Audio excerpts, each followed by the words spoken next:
It was 3 a.m. and the doctor came to me and said, "You're going home. There's nothing else we can do for you." And right then and there, I knew I might not make it. FA.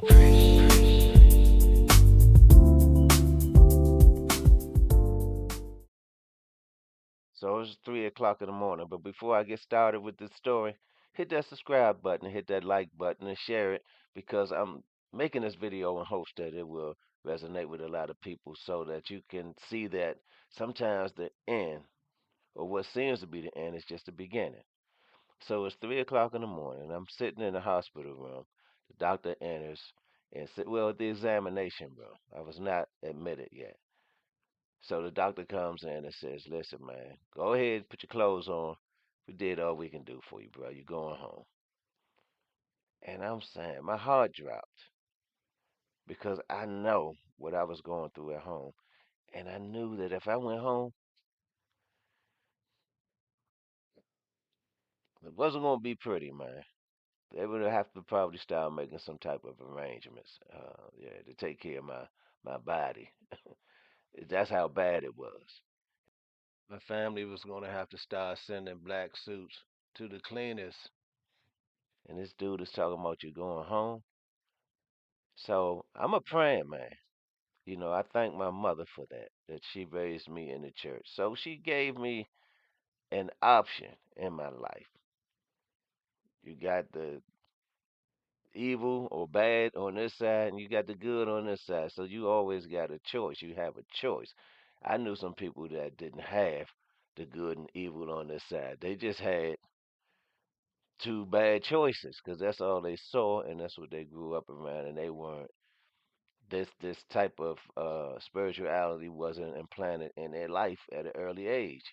And I thank God for my mother that she did allow me to grow up with a sense of faith in who God was.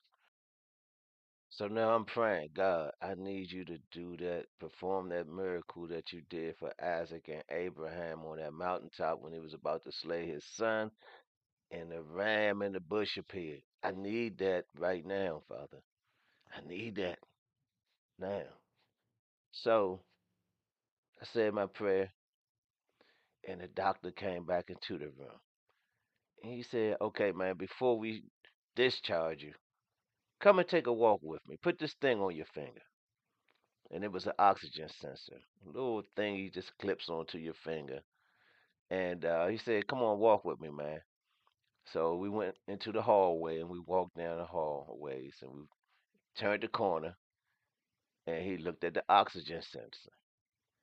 And he said, okay, walk back to your room with me. So we walk him back to the room. We get there and he says,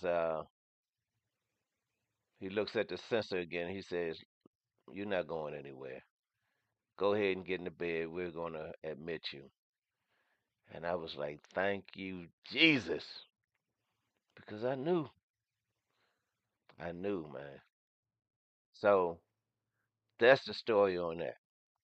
And that was the beginning of a transformation in my life that I did not see coming. There's more to the story. So check out this next video where I talk about how the whole household got sick. And guess who was to blame? But the doctor told me that it's not your fault. You don't know who gave it to who. Anybody could have had it, but just because your symptoms were worse, you could have got it from someone else. But we don't know. And listen, man, I forgave those people. I know that there was a lot of fear involved, and I'm not telling this story to point a finger at anyone. I'm telling this story just to tell my journey and what I went through. I still love those folks, man. And I know sometimes fear can have you make decisions that you wouldn't normally make under regular circumstances, and these were not regular circumstances. So, like, share, and comment on this video because you never know who may need to hear what you have to say and some of the things that you may have been through that can inspire people to go on, man. And that's what this channel was about, man. Just showing my journey as a 60-year-old man. I'm 60, y'all.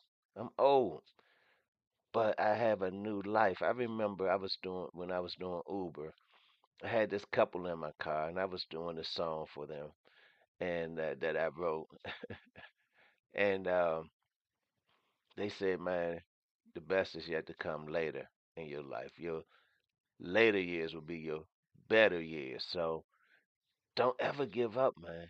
Do not ever give up. You just don't know what's around the corner. You just have to have something that you're working towards at all times, man. Something that's measured so that you can see your progress day to day. And I'm not here to preach. I'm just telling y'all my story and my journey to creating Hefe. And this is what this is all about. Hefe, hot fresh fish every day. And my journey so that you guys can see the step by step building blocks that I have to go through to become a successful food truck, and eventually, man, I want to become the Five Guys of Fish. That's my goal, and we're gonna see how that go. I talk to y'all later. Fa.